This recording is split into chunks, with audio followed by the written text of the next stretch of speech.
Weewaawo njagala okulamusako gwena muganda wange mwanyinaze atwala eddaala okwekuumiramu ebyo ebyawandiikibwa.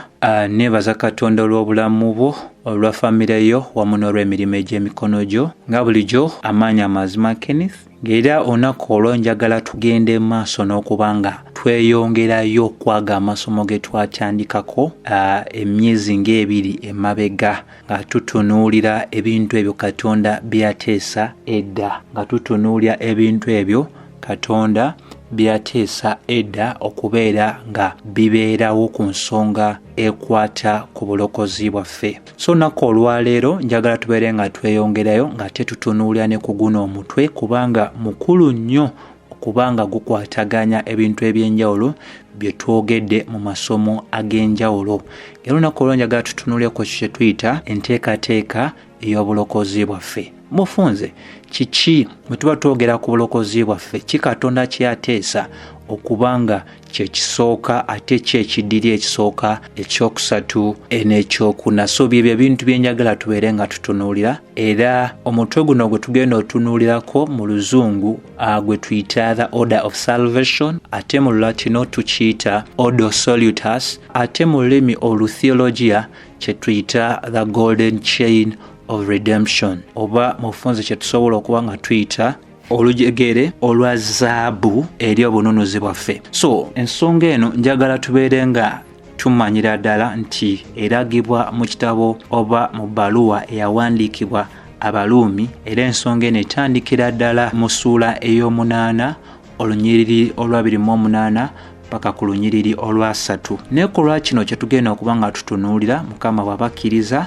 tujja kuba nga tutunuulira n'ennyiriri 9 ezisemberayo ddala muno, kubanga nazo zijja nga zikkaatiriza bukkaatiriza ebyo ebisooka okunnyonnyolebwa mu lunyiriri olwa 28, olwa 29 n'olwa 3. So kikulu nnyo okumanya nti Pawulo ku lw'Omwoyo Omutukuvu yalaba nga ensonga eno yali nkulu nnyo okubeera nga ekkanisa eyali e Roma egenda maaso n'okufaayo eri ensonga eno. Era ekigendererwa ekisooka ekya kino kye tuyita enteekateeka ey'obulokozi bwaffe kwe kubeera nga tusooka ne tutegeerera ddala nti bw'otunuulira Katonda kye yateesa okutandika nakyo ku nsonga y'obulokozi bwaffe kiragira ddala omulimo Katonda gw'akola awatali buyambi bw'omuntu, era nga ebintu ebyo mwe tutwalira abo Katonda be yamanya edda, abo Katonda be yayawula, abo Katonda be yayita, abo Katonda be yawa obutukuvu, ate Katonda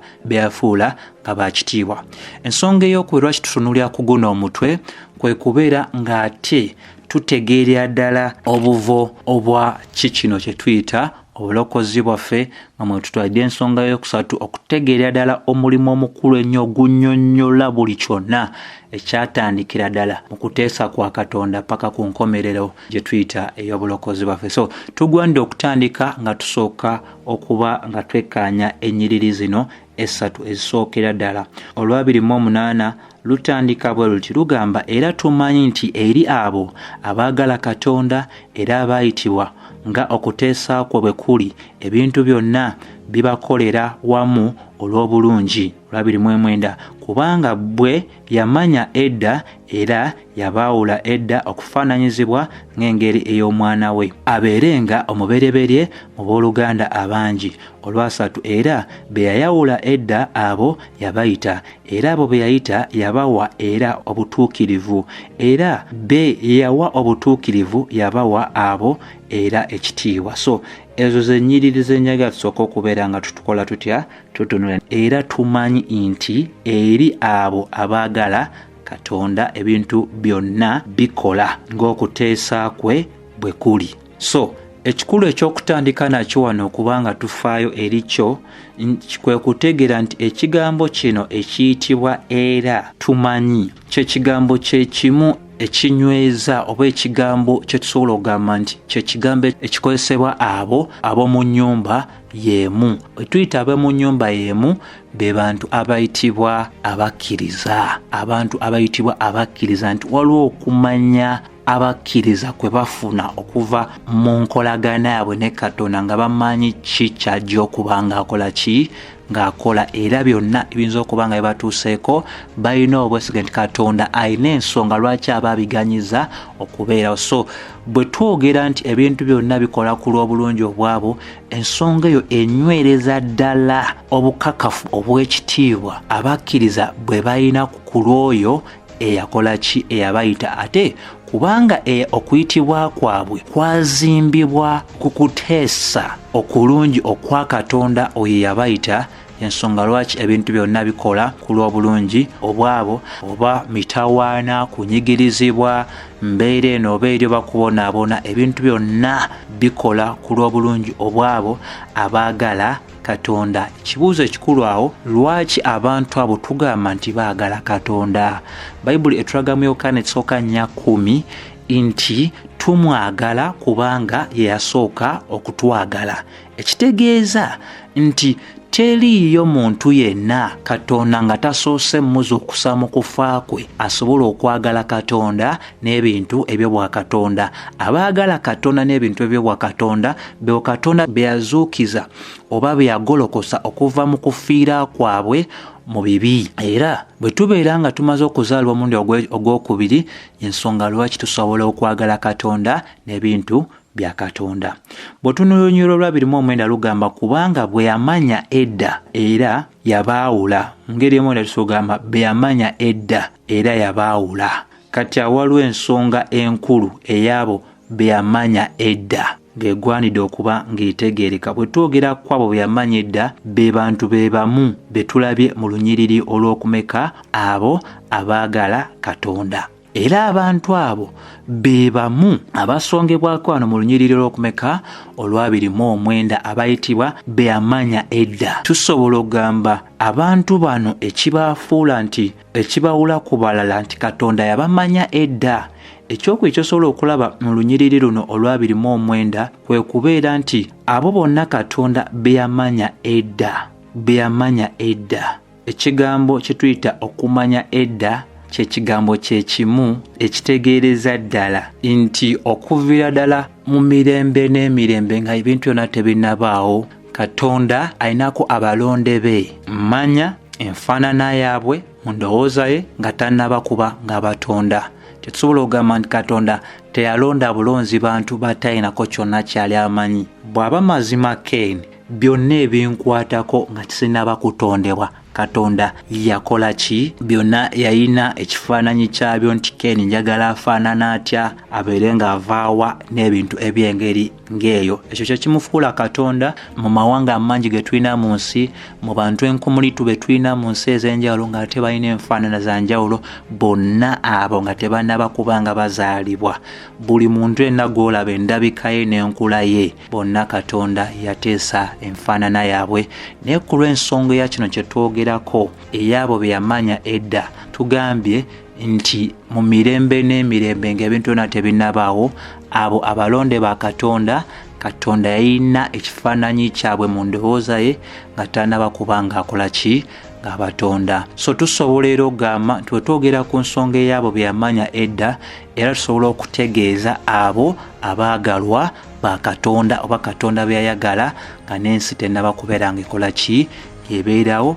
Nga ffenna bwe tumaidde ddala okuviira ddala mu Befeso essuula esooka olunyiriri olwokuna n'ebyandikwa nga Amos essuula eyokusatu olunyiriri olwaki olwokubiri olugamba nti Isirayiri gweka gwe mmanyi okuva mu bantu bonna ab'oku nsi. Ekigambo ekyo kyogamba Isirayiri gweka gwe mmanyi kyekigambo kyekimu mu Lubebulaniya ekitegeeza nti abantu abo Katonda bamanyi, abantu abo abayisa mu ngeri ey'ekitiibwa ennyo. Era y'ensonga y'emu gy'olaba mu kyamateeka 7:6 n'ekyamateeka 4:2. Era kikulu nnyo mukwano gwe naawuliza okumanya nti ensonga eno eya Katonda okumanya gye ndi okwogerako eyawukana n'eyo gye abantu abasinga gye bakkiriza mu mubiri gwa Kristo, egamba nti Katonda yatunula mu biseera ffe bye tulibeerawo n'amanya ani, n'atunula ani alimulonda. Kati enzikiriza eya bulijjo eri mu kkanisa nti Katonda atunula mu biro abantu abo bali beerawo n'atunula ani alinonda nange mulonde. Ebintu ebyo bikyamu oba enzikiriza eyo nkyamu kubanga si gye tulaba mu Bayibuli. Mu ngeri emu bena tusobola ogamba nti enzikiriza bweti abantu abalaba ebintu mu ngeri bweti babanga abagamba nti okulonda kw'abantu kwe kukulembera okulonda kwa Katonda. Bayibuli si bwetyo bwesomesa era endowooza eyo eraga nti Katonda abaako alinako okumanya okw'enjawulo ani ananzikiriza nange ndyoke mulonde ate ani atanzikirize ndyoke muyiteko. Era endowooza egenda maaso n'eraga nti okuva mu mirembe n'emirembe Katonda yamanya mu buliwo oba tunakkiriza Kristo Yesu oba tunamugana. So endowooza eno yeesigama nnyo ku kusalawo kw'omuntu era endowooza eno tegoberera ebyo bitulambikiddwa mu Bayibuli kubanga mu ngeri emu oba endala eraga nti okusalawo kwa Katonda kuwa gye tunaabeera emirembe n'emirembe kusalibwawo kw'ekyo kye yamanya kye tulikola mu ngeri y'okuba nga tumulonda. Naye kikulu tubeere nga tugoberera Bayibuli nga bwe twalabedda nti Befeso emunnya etulaga nti yatulondera mu Kristo nga n'emisingi egy'ensi teginaba kuba nga gibeerawo. Ekyo kitegeeza nti okusinziira ku nsomesa ya Bayibuli okusalawo kwa Katonda oba okulonda kwa Katonda kwe kusooka okulonda okw'omuntu. Ffe leero tulonda Mukama waffe Yesu Kristo kubanga yasooka otulonda. Yokaana 15 ng'era Mukama waffe bw'alagira ddala mu Yokaana 6:37 nti abo bonna abamuweebwa kitaawe be babajja gy'ali, abataamuweebwa kitaawe tebasobola kujja gy'ali. So tumulonda mu biro bye tulimu kubanga buli akkiriza Kristo yenna mu bulamu buno obw'ensi omuntu oyo abeera yalondebwa dda, omuntu oyo kitaffe abeera yamuwadda eri Kristo nga n'emisingi egy'ensi teginabeerawo. Ekyokusatu kyesobola okulaba era mu lunyiriri luno olwa 29 olwa Baluumi essuula ey'omunaana kwe kutegeera nti abo bonna Katonda be yamanya ate yabaawula. Ekigambo okwawula kye kigambo kyekimu ekitegeeza okusalawo oba okuteekateeka. So okwawula kugwa wansi w'ebyo Katonda bye yateesa nga n'ensi tennabaawo nga Befeso 1:5. So mikwano kikulu ffe okuba nga tutegeera nti bwe tutuuka ku nsonga eno ey'abo Katonda be yayawula mu nsomesa eya theologiya tuyina okuba nga tukifunira ddala bulungi nti abo bonna Katonda be yayawula. Ekigambo okwawula kino kisobola okubeera nga kisonga ku bifo bya mirundi ebiri. Waliwo abaayawulwa ku lw'eggulu. Bw'osoma mu y'Oluzungu egamba no abo bonna be yamanya yabateeseza faanana omwana we Yesu Kristo. So bwe tugamba abo bonna be yateeseza oba be yateekerateekera ofaanana omwana we Yesu Kristo, ekigambo ekyo ekiyitibwa okuteeseza oba mu Luganda olulala kye tuyise okwawula kye kigambo kyekimu mu Luzungu kye tuyita predestined. Ekigambo predestined kiriko akagambo akayitibwa destiny oba kye tuyita amagenda. Era mu lulimi olwa theologiya ekigambo destiny oba amagenda kisonga ku bifo bya mirundi ebiri. Waliwo ekifo kye tuyita ekyeggulu waliwo n'ekifo kye tuyita ekyegeena. Kati bwe twogera kwabo Katonda be yateeseza amagenda gaabwe be yalonda okuba ababe, tusobola okugamba nti amagenda gaabwe oba wa gye banaamalira nga bavudde mu bulamu bw'ensi eno ekifo ekyo ekiyitibwa eggulu tulina okuba nga tukitegeera ddala no ekifo ekyo kye banaabeeramu kyasalibwawo Katonda ng'abantu abo tebannaba kuba nga bazaalibwa. Nga ffenna bwe tumanyidde ddala bulungi mu Baluumi essuula ey'omwenda olw'ekkumi lugamba n'olwa kino kyokka Rebeka bwe yali afunye olubuto olw'omusajja omu oyo kitaffe Isaaka olw'11 newankubadde abaana nga baali tebannaba kuzaalibwa nga tebannakola kinu kyonna kirungi oba kibi, olw'okuteesa kwa Katonda okw'okulonda kulyoke kweyongere si olw'ebikolwa naye olw'oyo ayita. Wano kiki ekikulu ekyokuba nga tutegeera nti abo bonna aba Katonda amagenda gaabwe gaateesebwa dda nga tebannaba nakuba nga bakola batya nga bazaalibwa nga tebannabaako omulimu omulungi oba gwe bakola. Ekyo kye tulaba mu byawandiikibwa era Timoseewo 2:19 enyweza ng'egamba nti Katonda amanyi ababe era abo bonna abayita erinnya lya Mukama waffe Yesu Kristo bagwanidde okulekayo amakubo ag'obukyamu. Gwe yenna agamba nti oli kitundu kwabo abalonde ba Katonda ate nga otambulira mu makubo agakugambibwa okuleka, kyandiba nti mukwano oyinza okuba nga weewayiriza bwewayirizi naye nga toli omu kwabo abalonde ba Katonda. Abo bonna aba Katonda balagibwa okulekayo amakubo gali agatali malungi. Ensonga y'emu gye tulaba mu Befeso 2 olunyiriro 10 erugamba nti nno ffe kubanga ffe tuli mulimu gwe abatonderwa mu Kristo Yesu olw'ebikolwa ebirungi Katonda bye yasookedda okuteekateeka ffe okubitambulirangamu. So eyo ensonga nkulu nnyo yakubanga ekola ki ng'etegeerebwa.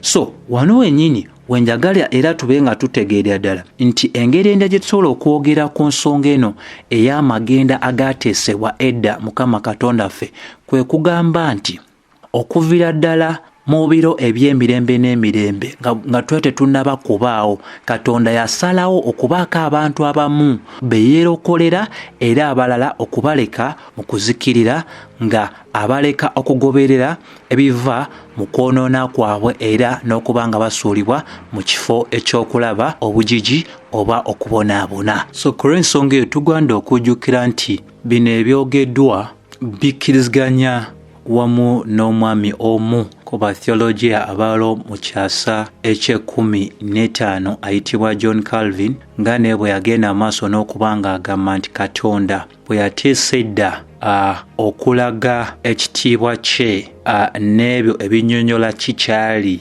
nga obusaasizi bwe, amazima ge, okubeera nga alonda abamu kwabo abantu owatali bikolwa byabwe, nga teesigamye ku bikolwa byabwe okubawa obulokozi, ate abalala n'abalaga amazima ge ag'okulamula olw'ebibi byabwe ng'abazikiriza. Kikulu nnyo gwe kubanga otegeera nti bwe twogera ku magenda Katonda ge yateeseza abo ababe, amagenda gano galina ekigendererwa. Lwaki abo abayitibwa aba Katonda, Katonda yabalonda era n'abaako amagenda g'abateeseza.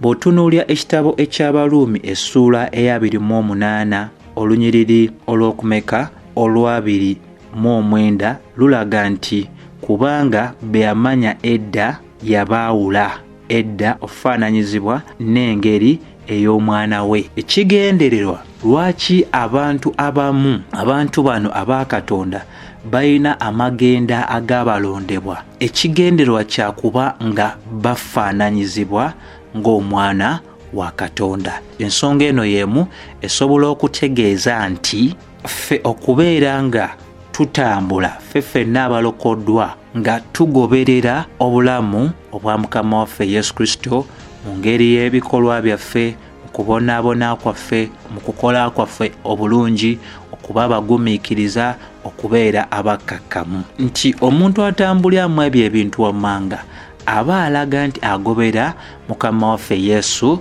Kristo.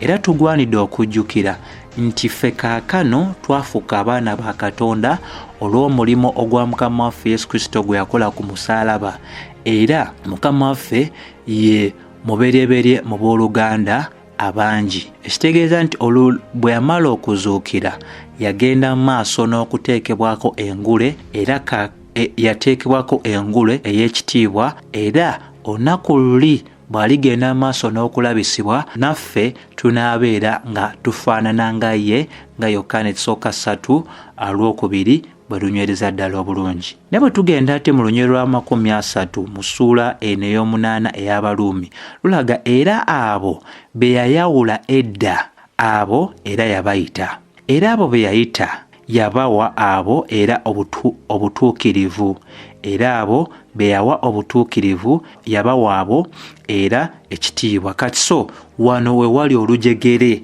olutasobola kuba nga lukutulwamu. Ekisooka mulimu abantu Katonda by'amanyi edda, n'abaawula, n'abayita, era n'abawa obutuukirivu era n'abawa kye tuyita ekitiibwa. Twagala tutunuulire ku ebyo ebintu. Tumaze okutunuulira okumanya, tumaze okutegeera okutunuulira kye tuyita beyayawula, kati twagala tutunuulire ne ku nsonga ey'abo abaayitibwa. Bwe tunaagivaako tulyoke tutunuulire era abo beyayita nga bwe yabawa obutuukirivu era bw'amala obbawa obutuukirivu era n'abawa ekitiibwa. So ebintu ebyo byenyagala tubeere nga tutunuulira mu ddakiika ze tusigazaayo.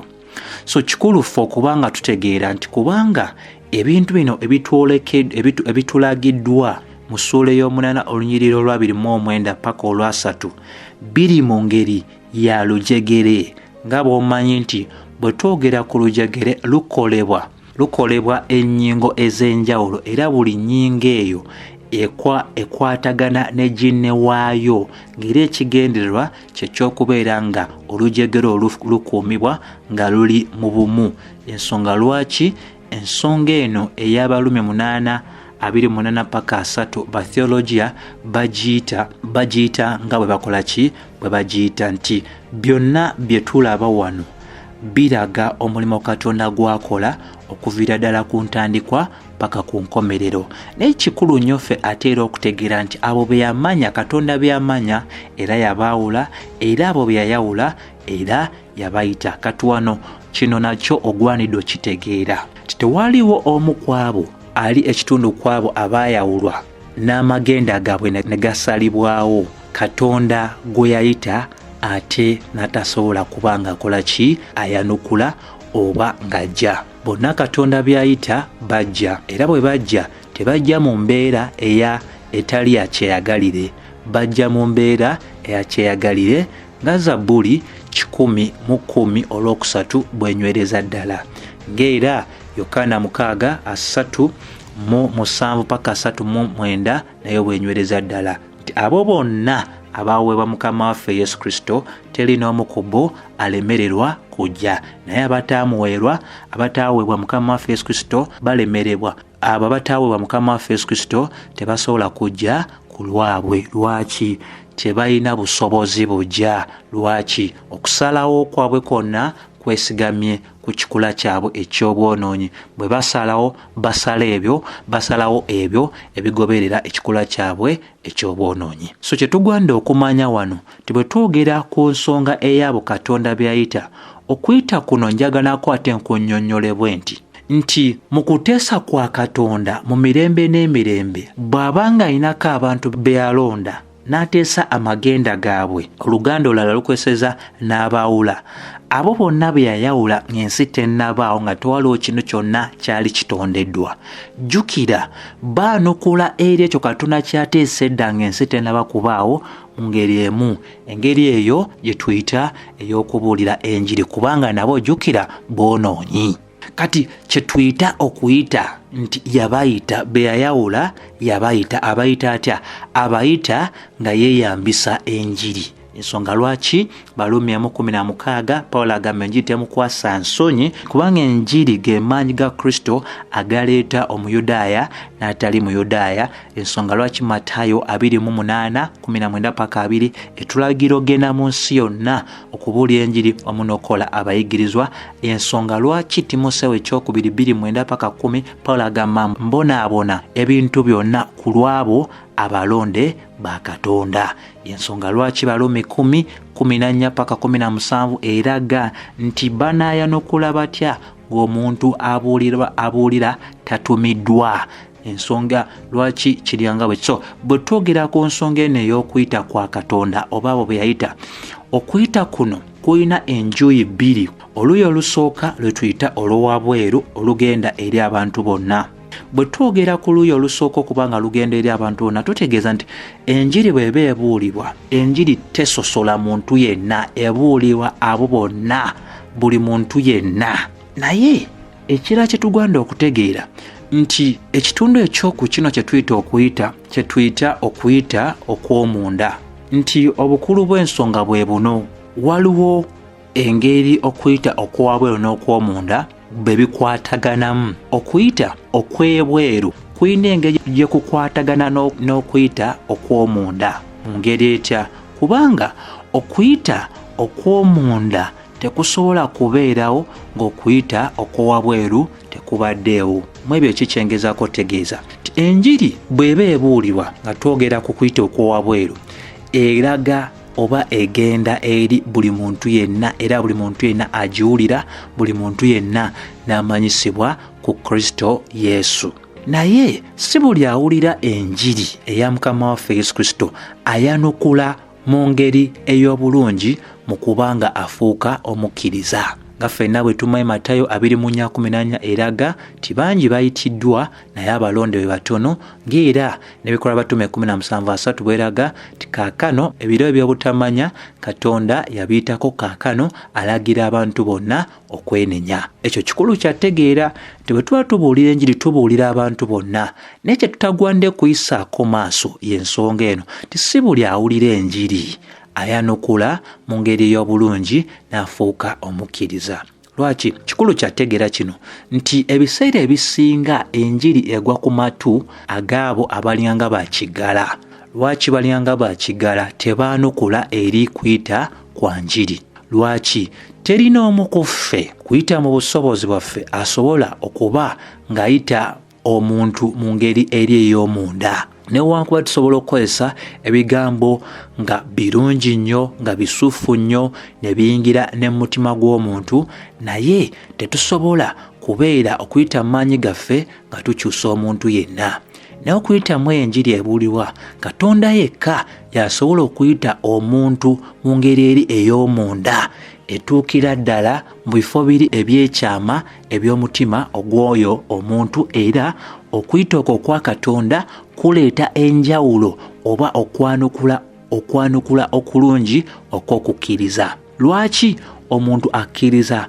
Omuntu akkiriza kubanga Bayibuli etulaga nti Katonda asooka kukyusa muntu oyo n'amugyamu omutima ogw'ejjinja, omutima omukakanyavu, n'amuteekamu omutima ogw'ennyama. Omuntu oyo bw'aba amaze okukyusibwa, kino tekirabwa n'amaaso. Gwe bw'obuulira enjiri, omuntu yenna n'ayanukula n'obuuza nti waliwo omu ku mmwe abawulidde agamba nti kaakano weewaddeyo okubanga oleka amakubo go amakadde okkirize enjiri eya Mukama waffe Yesu Kristo. Omuntu oyo wagambira nti ye, jjukira agenda okugamba nti ye, wabeerawo omulimo ogukolebwa Katonda yekka ogutasobola kulabwa, oguba gukoleddwa mutima gw'oyo omuntu n'agonzebwa, nga Peetero ekisooka 1:3 bwetulaga nti Katonda yatusobozeseza okuzaalibwa omulundi ogwokubiri. Katonda oyo mwene yamanyidde ddala okuva mu biro biri eby'emirembe n'emirembe ani gw'anaayita okuyita mu njiri ye, era oyo yenna gw'aba ayise okuyita kuli okw'omunda nga yeeyambisa enjiri ye, omuntu oyo amuwa obutuukirivu, era omuntu oyo amuwa ekitiibwa.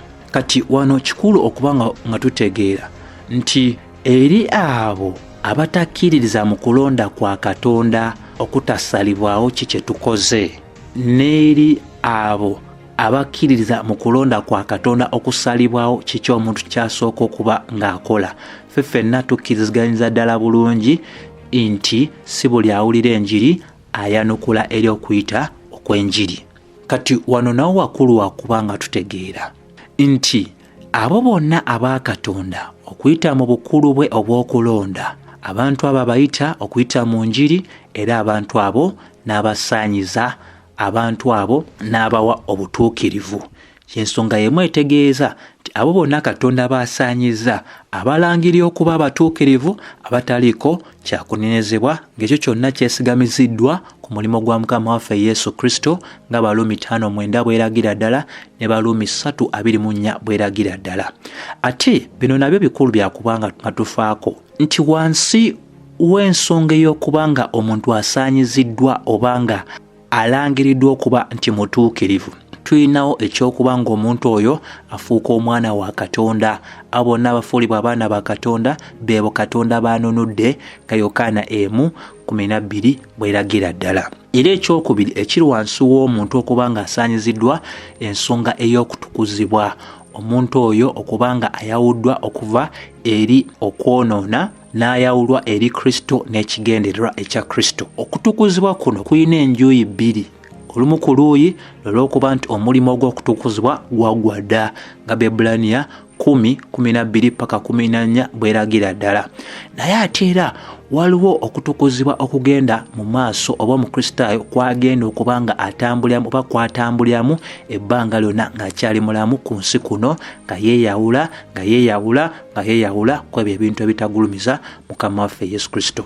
So bwe tuddayo ku lujegere lwaffe luno lwe tuli okutunuulira, tumaze okutunuulira ku nsonga y'abo Katonda by'amanya, tumaze okutunuulira ku nsonga y'abo Katonda by'ayawula n'ateekateeka amagenda gaabwe, ate tumaze n'okutunuulira ku nsonga ey'abo byayita. Katwagala tutunuulire ne ku nsonga eyo esembera mu lunyiriri lwa 30 egamba era beyawa obutuukirivu yabawa abo era ekitiibwa. Nti kubanga bino Katonda byateesa edda biri mu ngeri ey'olujegere, kikulu ffe okubeera nga tutegeerera ddala nti kizibu nnyo okubeera ng'omuntu Katonda yamumanya, n'amwawula, n'amuyita, n'amusaanyiza, ate omuntu oyo n'ataweebwa ekitiibwa.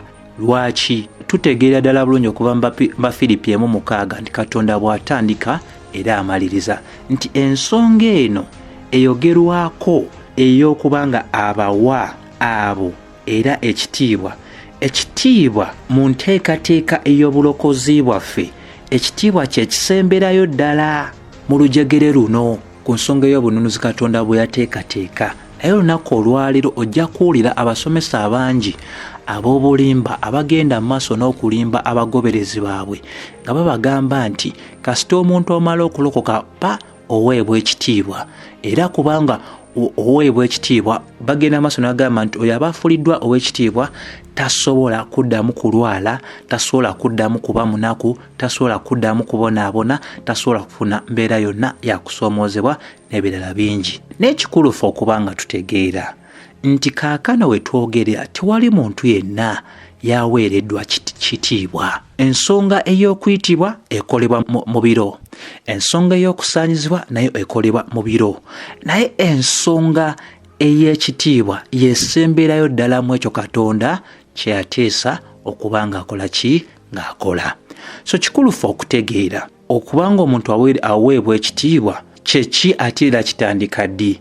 Kikulu nnyo ffe okuba nga tumanya nti emmeeme z'abo bonna abakkiriza ku lunaku olwo lwennyini lwe bafa, emmeeme zaabwe ziyingira mu kutuukirizibwa wamwatira n'obutukuvu, era mbagirawo emmeeme zaabwe ziyingira mu kitiibwa, era emibiri gyabwe gisigala nga giri kimu ne Kristo newankubadde giba gikyawumuziddwa mu ntaana zaabwe paka ku lunaku luli olw'okuzuukira. Kati kano kakulu kakuba nga tutegeera nga tumaliriza kino, kikulu nnyo okuba nga tutegeera nti bwe twogera ku nsonga eno ey'ekitiibwa, ensonga eno ey'ekitiibwa y'ensonga emu etegeeza nti emyoyo gyaffe n'emibiri gyaffe bwe ginaazuukizibwa ginaatuukirizibwa ku kudda okwa Mukama waffe Yesu Kristo okw'omulundi ogwokubiri. Ng'Abalumi 8:23 bweragira ddala, Bakolinso 15:54, Bafilipi 3:21 wamu ne Basesalonika 4:16 paka 17. Ekitegeeza nti Katonda mu bukulu bwe atuukiriza obulokozi bwabo bonna abalonde be. Butunuli olunyiriri lwa 3:1 lulaga luyina ekibuuzo kye lubuuza nga lugamba nti kale tunaayogera tutya ku ebyo? Kati ekyo nakyo kikulu kyagamba. Bayibuli egamba kale tunaayogera tutya ku ebyo. Ekikulu ekyotegeera Pawulo okubanga ali kitundu kw'abo abalonde, ayogera eri abalonde ng'abagamba tunaayogera tutya ku ebyo. Ebyo ebyogerwako si birala, n'ebyogerwako byebyo byonna bye tumaze okulaba ebitambulira mu ngeri eyo eyaki ey'olujegere, omuli Katonda okuba nga alina bye yamanya, n'abaawula, n'abayita, n'abasaanyiza, ate era n'abawa ekitiibwa. Agenda maaso n'agattako ekirala ekigamba nti tunaagera tutya ku ebyo. Katonda bw'abeera ku lwaffe, omulabe waffe y'ani? Nti Pawulo bw'ayogera ku nsonga eyogamba nti Katonda bw'aba nga ali ku lwaffe, tayogera eri buli muntu sekinoomu oba buli muntu yenna ali mu nsi. Ayogera eri abantu abo be twatandise nga tutunuulira okuviira ddala mu lunyiriri olwa-28 era ng'abantu abo be balonde ba Katonda. Bw'agamba ani asobola okuba omulabe waffe, kikulu ate era okutegeera nti Pawulo tasomesa nsomesa yagamba nti buli muntu yenna ali ku nsi. Olaba Pawulo ayogera eri abantu abo be tugenderedde oviira ddala mu nnyiriri olwa-28 paka wano wenyini we tuli. Ekitegeeza bw'agamba ani omulabe waffe, ekitegeeza nti oyo yenna eyeejjayo okubanga mulabe waffe aba afuuse mulabe wa Katonda, kubanga Katonda aba ali ku lwaffe. Omulabe waffe yaani? Ekitegeeza eno nsonga yakuddizaamu ddala amaanyi eri abantu abo bonna aba Katonda. Otunuulira olwa-32 lugamba ataagaana mwana we ye naye n'amuwaayo ku lwaffe ffenna, era talitugabira ebintu byonna wamu naye. Kati tegeeraako bw'aba kitaffe teerekereza mwana we, kye tulina okuba nga tutegeera nti bw'abanga yawaayo omwana we ku lwaffe talina kintu kyonna kyagenda kuba nga yeesigaliza okuba nga takituwa nga kinaatuyambako okuba nga ffe tufaananira ddala oba nga tufaananyizibwa ng'omwana we. Bwekyandikibwa kino bwe kigaano nti era talitugabira ebintu byonna wamu naye, kino tekitegeeza kubeera nga ffe tetugenda kubeera nga tujula oba tetugenda kuba nga tusoomozebwa oba nga tulwala. Buli kyonna kye twetaaga okuba nga tufaananyizibwa nga Kristo, nga Katonda bwe yateesa no twawulwa tuloke tufaanana omwana we, ebyo byonna ajja bitusobozesa. Atuwadde omwoyo omutukuvu, atuwadde ebibala eby'omwoyo omutukuvu, ate era atuleeta ku ddala erimanya amazima ag'ekigambo kye. Olwa-33 kyeva lugenda amaaso nalwo ne lunyweza nga lugamba nti ani aliroopa abalonde ba Katonda? Katonda abawa obutuukirivu. Nti ani aliroopa? Ekitegeereza ddala wano gwe yenna awuliriza nti byonna bye ngenze mu maaso n'okuba nga njogerako oba nga nsomesa tebibadde ku musingi gwa kuba nga nze nteeka endowooza yange mu byawandiikibwa, naye okubeera nga nze nsomeseddwa okuyita okuva mu byawandiikibwa. Bwe twogera ku balonde abamu ku mmwe muyinza okulowooza nti ekyo ntadde mu kiteeke, naye y'ensonga lwaki era kifulumira no mu lwa-33 nga kigamba ani aliroopa abalonde ba Katonda. Olwo Katonda byalonda n'abo abataalondebwa. So waliwo ensonga lwaki Pawulo yawandiika nga bwe yawandiika wano mu Baluumi, era ensonga yonna yali agitunuuliza eri ekyo Katonda kyakola ku lwabo abalonde be, nti teriyo muntu yenna asobola kuleeta kuloopa eri abo Katonda baasaanyizizza. Ti Katonda bw'abanga yatusaanyiza ye mwene, tewaliwo muntu yenna asobola kuleeta kuloopa eri abo bagenze maaso n'okusaanyiza.